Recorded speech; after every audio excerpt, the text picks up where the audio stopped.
When we first started our conversation about relationships, I gave you three words that were more powerful than I love you. I told you that the three words that you should spend more time and concentration on are standards, behavior, and judgment. And today's topic is primarily the reason why I say this. We're going to talk about the cheating spouse. It's difficult to have a conversation about relationships and marriage without at some point having to stop down for a minute and take a look at the cheating spouse. And before we get into that, I want to offer a couple of disclaimers. Number one, if you're not married, this video is helpful for you, but you're going to have to reclassify your mate who is not faithful to you or not honest with you. Your mate, because you're not married, is actually not cheating on you because you're not married. You are single. So your mate is lying to you if you have an agreement that you will only have intimacy, if you will, physical intimacy or otherwise, you're going to keep that between you and your mate. Now that's an agreement that only holds weight between yourself and your mate. That is not a commitment. That's an understanding. That's an agreement, a social agreement between the two of you. Cheating pertains to the spouse, where there is a contract on the table, where if there's a breach of that contract, it's like cheating on your taxes. All right, we're playing with real money here. This is not Monopoly. This is not the Prince song, let's pretend we're married. Now, so if you're not married, this is still good information for you. But just know that you don't need to be upset because your single mate is having some other curricular activities with someone else. You should be upset because your mate is lying to you. Okay? Makes a difference. Which, at that point, you should know what to do anyway, right? All right. So let's offer a couple of disclaimers. Number one, I have these conversations only because I want for you guys the same thing that I've always wanted for myself, and that's a life of happiness, a life of fulfillment, longevity, things like that. I want that for you too. And if for no other reason, we get to sit down on the porch, like back in the day, and share information, helpful information that could help us sift and sort our way through this mess that we've created with regard to the one entity that kept us together, and that was a healthy relationship. And so here we go. I don't have a hidden agenda, as you know. I don't work for any governing body. I'm not beholden to anyone for what I say. I don't have to filter my comments. Okay, I speak from the heart. We're having fun. And I'm only trying to help. All right.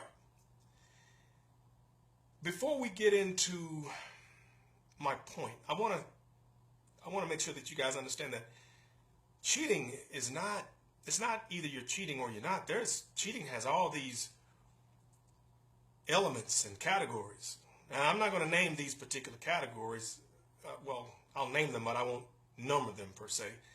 But you know as well as I do, there's different types of cheating. For example, there's the corporate cheater. And I'm going to put this on men. It could apply to men and women. Brothers, I don't have an axe to grind against men or women. I'm not pro-man and anti-woman or vice versa.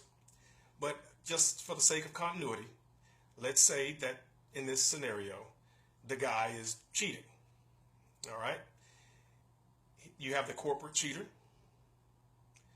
That's the guy who cheats at work. That's his playground for cheating. Then there's sometimes we call that an affair. He had an affair with the secretary. That may be an offensive term today too. The administrative assistant. Y'all help me out.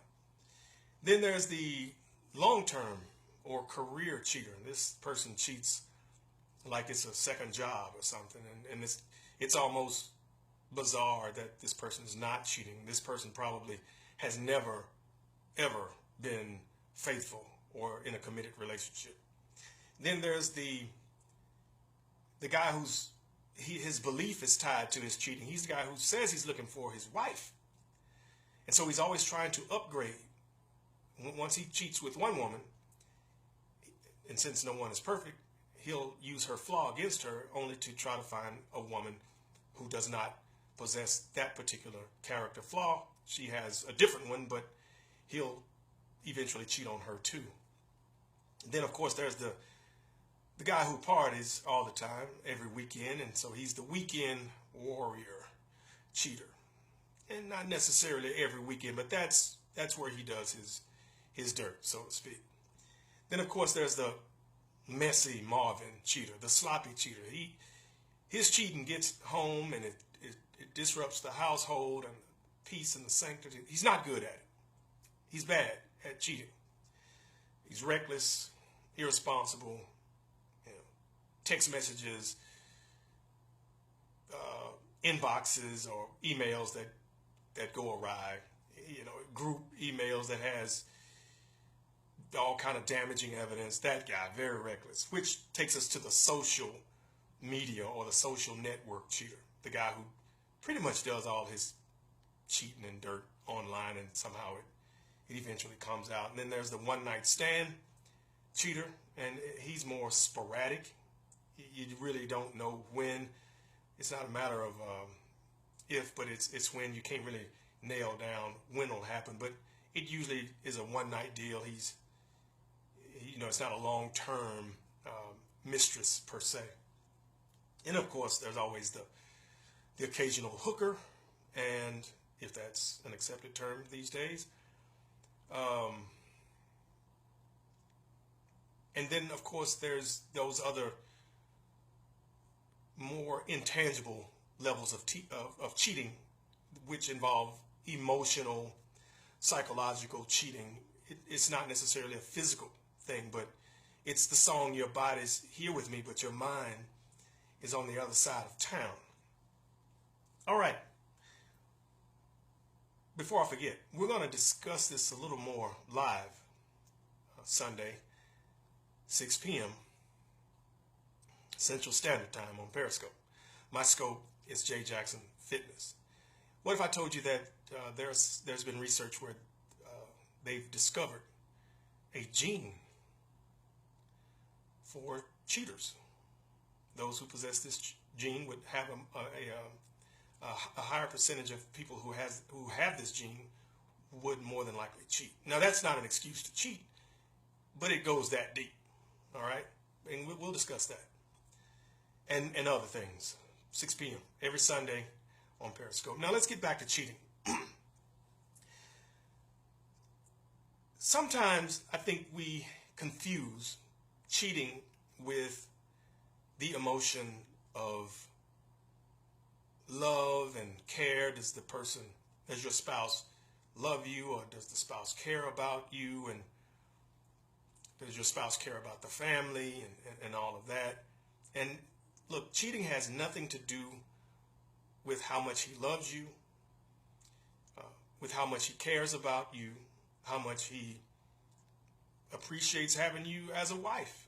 As a matter of fact, his cheating has nothing to do with you or the woman that he's cheating on you with, has nothing to do with age, has nothing to do with the amount of time that you have been married. His cheating on you has nothing to do with what you're doing or what you're not doing, even though that might enter the conversation. Well, things have been kind of rough around here lately, and ... But, again, I'm speaking to you from the heart and from a lot of research as well. And a lot of real conversations with real people. those who've either been cheated on or those who actually do the cheating. But cheating has nothing to do with you. It has nothing to do with the other person that your spouse is cheating with. It has nothing to do with whether or not he loves you. As a matter of fact, when I talk to you about love being way down on your list of reasons why you should marry, and I gave you these other three words: standards, behavior, and judgment, we're talking about these character marks that overwrite the decision to cheat, because it still comes down to a decision, and then it's always premeditated. It does not just something, it just happened. We were minding our own business, dancing, this song came on, we had a few drinks and things got out of hand. That is not how it works. Now, as a man who will take to my grave, that is very important to me, that I take to my grave that cheating is not even on the radar. Why? Because it speaks of lowering your standards. It speaks of poor judgment and bad behavior, basically. That's why I say it has nothing to do with the spouse, the wife. It has nothing to do with the love. It has everything to do, it's a behavior. Cheating is a behavior that is a byproduct of lowering standards or low standards or zero standards. And it is a byproduct of poor judgment. As for recovering from cheating, you can always forgive, and you can always continue to love. But what cheating does is it dismantles some of the other foundational components of a healthy relationship, which, of course, one of the biggies would be trust. It creates a level of distrust. It creates a level of resentment. But above all these things, the cheating, if it shatters your perception of your spouse, that perception may not easily be recovered. Donny Hathaway said, "I know